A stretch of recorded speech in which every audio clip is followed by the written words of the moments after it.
நான் சிவகங்கை மாவட்டத்திலேருந்து வர்றேன். எனக்கு கல்யாணம் ஆகி 14 வருஷம் ஆச்சு. நான் வயல் சைடு போனதே இல்லை. வயல் எப்படி இருக்குன்னு கூட பார்த்ததில்ல. அப்பா வந்து வீட்டுக்கு வரணும்னு சொல்லி வந்தாங்க. வந்துட்டு தீர்த்தம் வந்து கலச தண்ணி வந்து உனக்கு எங்கெங்கே இடம் இருக்கோ அங்கெல்லாம் போய் தெளிச்சு விடு அப்படின்னாங்க. நான் வயல் கொஞ்சம் இருக்குது, வயலில் போட்டிருந்தேன். தெளிச்சுட்டு 3 மாதம்தான். எனக்கு வயலை பற்றி எதுவுமே தெரியாது. எனக்கா தோணுச்சு, நம்ம ஏன் வயலை சும்மா போட்டிருக்கோம், அந்த தீர்த்தம் தெளிச்சு 2 மாதத்தில் நம்ம விவசாயம் பண்ணால் என்ன பண்ணுது அப்படின்னு சொல்லிட்டு நான் ஆரம்பிச்சுட்டு போகத்திலே எனக்கு எல்லாமே பக்கத்து வயலை காட்டிலும் என் வயலில் தான் விளைச்சல் அதிகம். நெல் போட்டிருந்தா மறுபடியும் கண்டினியூவாக பண்ணணும் அப்படின்னு சொல்லிட்டு இப்போ மறுபடியும் மறுபோகம் போட்டு அதுலேயும் லாபம் கிடச்சிச்சு.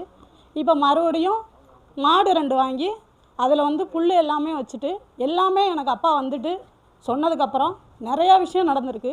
என் குடும்பம் எல்லாமே மாறி இருக்குது. என் பிரச்சனைகள் எல்லாமே தீர்ந்துருச்சு. இதுக்கு எல்லாம் காரணம் புளியோர கருப்புசாமி. அப்பாவை தவிர யாரையும் நான் நம்பலை.